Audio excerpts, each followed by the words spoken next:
Hello, everyone, and welcome back to Daily Kaylee. This is the second annual 13 Days of Halloween. You guys know how absolutely excited I was last year to start this tradition, and it's insane that we've already come a year out from my very first 13 Days of Halloween. I remember all of the hard work that I put into it last season.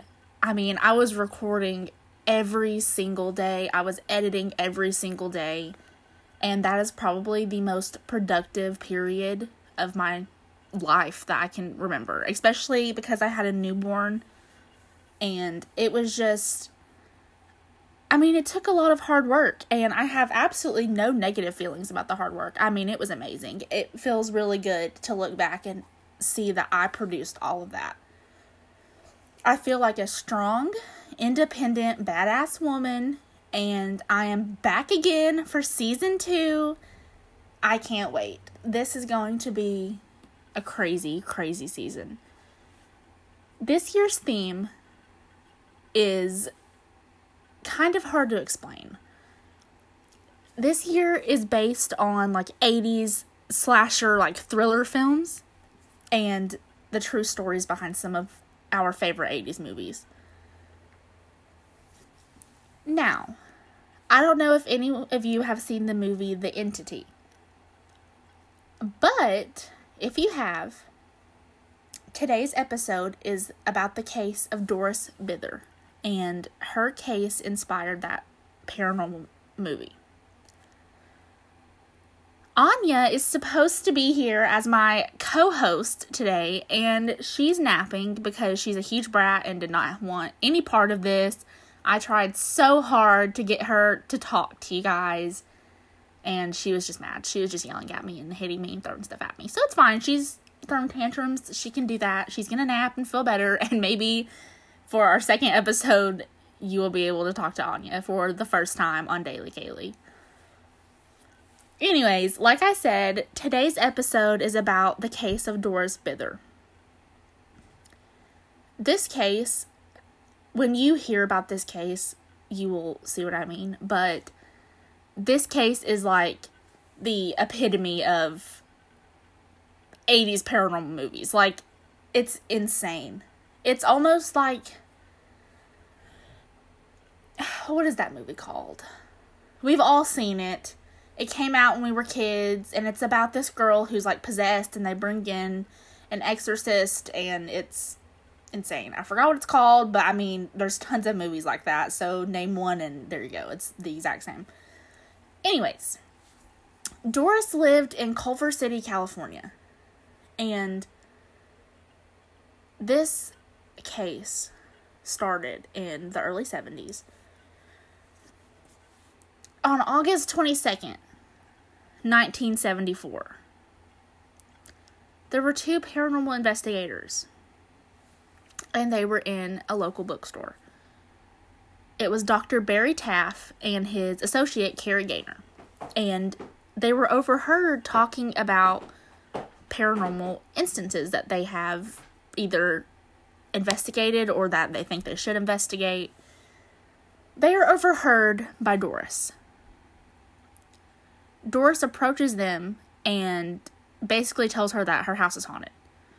She gave them a few details of the haunting, and they didn't really believe her. It's very far and few between that you have an actual paranormal case. However, they agreed to come check out her home.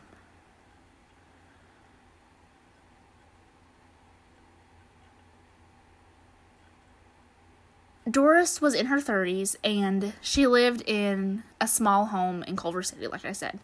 She had a 6-year-old daughter and 3 sons, and her sons were the ages of 10, 13, and 16. The first thing that these investigators picked up on was not something paranormal. It was the family dynamic in the home. All 3 of the boys seemed to have very tense feelings about their mother, if that makes sense. The atmosphere around them was just very tense. They could tell that they had some kind of just an ill relationship with their mother. It was very negative. It was just really strange.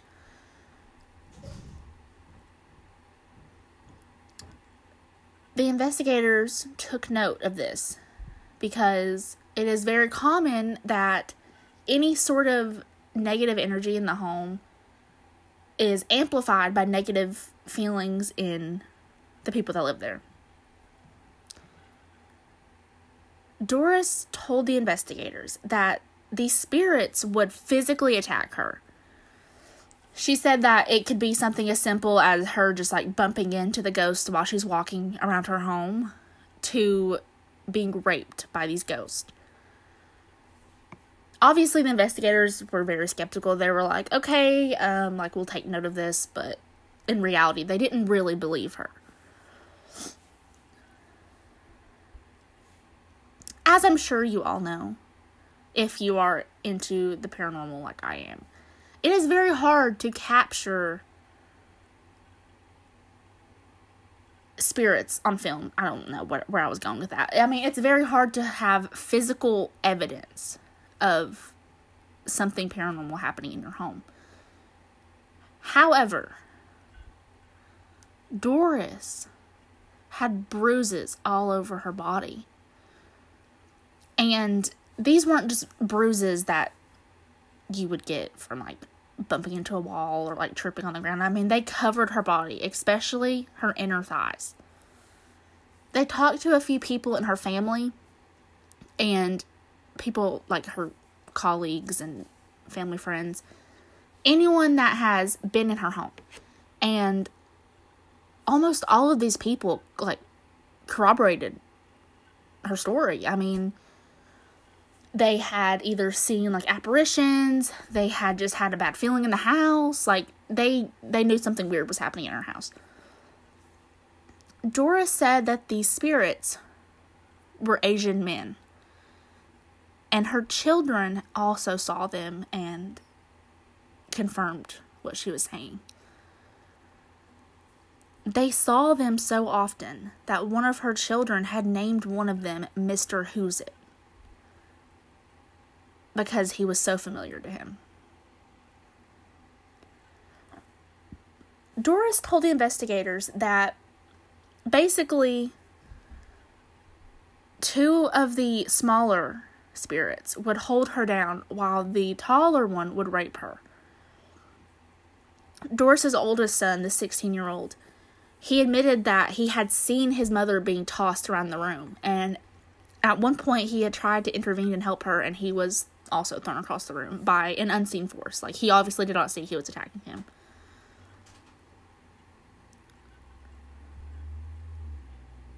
The investigators had no idea how they would prove that she was being, raped by spirits. Like, they thought she was insane for even admitting it to someone, knowing that she had no proof.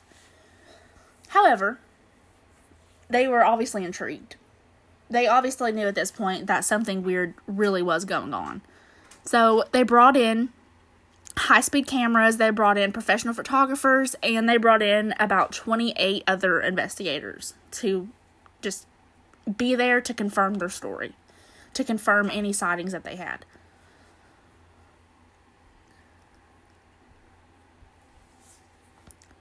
They started in Doris's bedroom. She had a very small house, so you can only imagine how small her bedroom was. And all of these investigators were just crammed in here with cameras, ready to capture whatever was going to go on. Miles! I swear, it is literally every single episode I am yelling at my cat. He is trying to eat my candle. He is not a good co-host. That's for sure. Back to Doris. They started in her bedroom. They had her laying on her bed. They wanted Doris to, conjure up these spirits. They had no idea how she was going to do this, but she begins, calling out to the spirits. She's yelling at them. She's, cussing them the fuck out. She is doing anything she can to attract these spirits to her.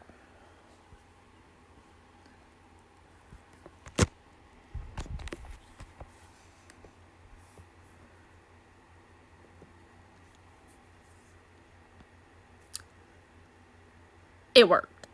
I mean, everyone was extremely shocked, but it worked, and everyone saw this. Random, like, balls of light and, like, a mist started to form around the room, and it started in the back corner near her bed. Now, all of these investigators have confirmed this. There were over 30 eyewitnesses. I mean, they saw this happen. But absolutely nothing was captured on film. I mean, they took probably hundreds of photos, and absolutely nothing. Nothing happened. In one photo, there's a picture of Doris, and she is sitting on the bed. All of the investigators are surrounding her. And there is just this arc of light in the middle of the picture. A lot of people try to say that it was just like a trick of the camera. It was just the flash was wrong. However, this arc of light is not like bending with the walls. It's just free floating. Like it's its own being. It is not attached to anything in the room. It is just in the air. It's free floating. I mean, you can see through the picture, like, the back of the wall, you can see the corners, and this light is just, it's not reflecting on anything.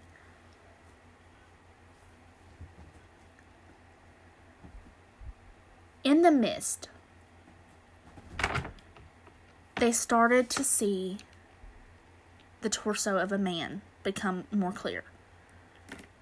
They never saw a face, legs, nothing. They saw his torso, and they could tell it was a man just by the way that the muscles were forming. I don't know. I mean, I wasn't there, but they could tell it was a man. So it absolutely confirmed her story that these were male spirits. One of the children told Dr. Taff that these paranormal activities would become extremely intense whenever he played certain music. He said any songs that mention devil worshipping almost seemed to upset the spirits. They played the songs, and Dr. Taff confirmed that this was true. Like, the lights, the orbs, everything was extremely intensified. However, the investigative team observed the home for about 2.5 months after this incident, and absolutely nothing else happened. The activities decreased until they were next to nothing. All we have of Doris Bither is this one bizarre case. It is also noted that Doris was very addicted to alcohol. She had been abused as a child. She had been in tons of abusive relationships. So she was very self-destructive. And it's probable that her own negative energy is what caused this cesspool of a house. Like, I don't even know how else to explain it. It's almost like the house became a reflection of her own energy. The investigative team noted that whenever she was drunk and just not herself, well, I guess you could say she is being herself because she was always drunk, but that is when they noticed the most of the paranormal activity. Like, it was almost like as soon as she arrived home in the evenings and decided to start drinking and being negative, like, it suddenly something was happening. They also noticed that there were only a few times that she was present in the house and was not intoxicated. And they noticed that nothing happened those times.